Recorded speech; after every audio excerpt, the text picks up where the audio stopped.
Mga kababayan, natapos na rin sa wakas ang testimonya ng pambatong testigo ng prosecution na si Roderick Wamil ngayong Day 12 ng impeachment trial, August 4, 2026. At kung akala ninyo ay nakabawi sila mula sa mga kapalpakan kahapon, nagkakamali kayo. Mas masahol pa sa teleseryeng pambudol ang nangyari ngayon.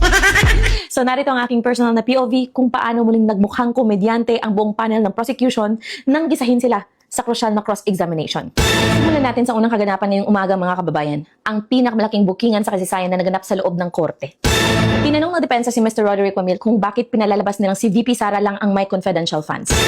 Ang lakas ng loob ng testigo na sumagot mga kababayan, sabi niya, since I assumed office, siya lang ang vice presidente na nagkaroon ng appropriations para sa confidential funds. Eh di wow, ganyan nila gustong ibudol ang publiko mga kababayan. Pero, hindi nila alam, may nakahandang resibo.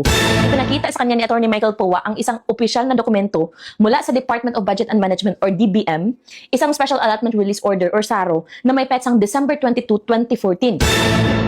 At ano ang nakasaad na purpose? Upang punduhan ang confidential activities ng Office of the Vice President noong fiscal year 2014. At alam niyo ba kung ano ang matindi mga kababayan? Noong 2014, nasa Intelligence and Confidential Funds Audit Office or ICFAO na itong si Mr. Witness. At alam nating lahat na hindi si VP Sara Duterte ang vice presidente noon, kundi si Jejomar Binay.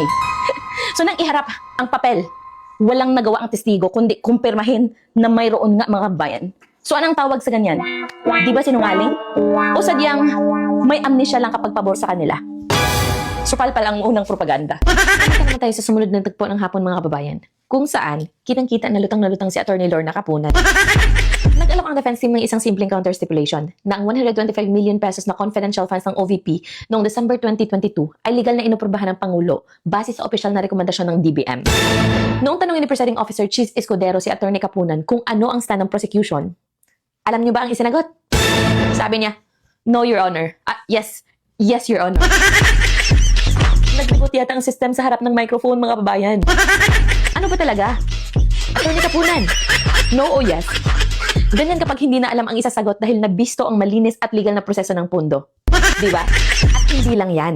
Kasunod din to mga kababayan, tinanong ng depensa ang testigo kung may nakasulat bang expressly o tuwiran sa kanilang findings na nagkaroon ng misappropriation o nakawang pondo. Ang tanong ay napakasimple at answerable ng yes or no mga kababayan.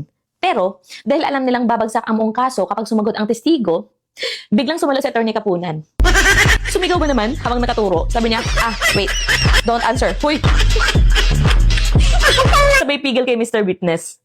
Grabe, kitang-kita ang panik mga babayan. Pero, hindi pinalampas ni Presiding Officer Cheese Escudero ang pag-iwas na ito. Kaya kang sinabi ni Cheese Escudero na not responsive ang testigo at formal nitong inutusan si Mr. Wamil na sumagot dahil napakasimple at direkta ng tanong. Kita nyo? Pati ang Presiding Officer, napansin ang garapalang pag-ilag nila sa katotohanan. At pagpasok naman ng hapon mga babayan, dito mas lalong naging kawawa ang prosecution. Dahil lumabas na walang personal knowledge ang kanilang pambatong testigo. Sinubukan nilang magbasa at magbigay ng obserbasyon mula sa Audit Observation Memorandum or AOM upang idiin ang OVP. Pero, pumalag ang defense team dahil sa katotohanan umalis na si Mr. Wamil sa kanyang posisyon sa COA ICFAO noong February 2024. So, ibig sabihin, ang mga dokumento at AOM na inisyo matapos siyang umalis ay hindi na niya saklaw. Wala na siyang panunungkulan doon at wala siyang personal na kaalaman. So, paano mo papayagang magmarunong at magpatungkol sa mga papel ang isang testigo kung wala naman siya sa opisina noong gawin ang mga ito?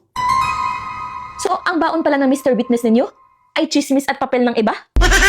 At para tuluyang mabaon ang kanilang naratibo mga kababayan, tinanong siya kung sino ba talaga ang nag-approve ng pondo ng OVP para sa fourth quarter ng 2022. Ang sagot mismo ng testigo? Office of the President. At nang tanungin naman tungkol sa 2023 confidential funds ng OVP at DepEd, kinumpirma rin ng testigo na ang mga ito ay nakapaloob sa General Appropriations Act or GAA na alam nating lahat na ipinasa, hinimay at isinabatas ng mismong Kongreso ng Pilipinas. Kaya, paano naging illegal ang isang bagay na dumaan sa legal na proseso ng Pangulo at ng lehislatura? At bago matapos ang sesyon mga kababayan, naghabol pa ang prosecution ng isang matinding pambubudol. Sinubukan nilang imarka bilang ebidensya ang isang bahagi ng affidavit ni Arturo Las Cañas upang magdala ng bagong ingay. Pero, bago pa man nila maituloy ang panloloko, sinalubong sila ng isang napakatapang at solidong objection mula kay Lead Defense Counsel, Atty. Sheila Sison. At diresang sinabi ni Atty. Sison na they object to the marking of the portion of Arturo Las Cañas affidavit. Bakit? Because no witness has yet testified on this affidavit mga kababayan. And it is on record na if they review the record of the court, that supposed affidavit wasn't notarized and was not signed by anybody. So let alone identified any competent witness. Sabi mga kababayan, di ba? Nagdadala sila ng isang seryosong impeachment court ng affidavit na hindi man lang notarized mga kababayan at walang pirma ng kahit sino. So yan ba ang kalidad ng solid proof? Mga anti-Duterte na ibinibida ng prosecution? Mahigit 12 araw na ang lumipas. Mahigit 300 milyong piso na ng bayan ang nasunog sa pagpapatakbo ng trial na ito. Tapos, ang iharap ninyong ebidensya ay mga papel na walang pirma, checking may time travel, at inventong kasaysayan.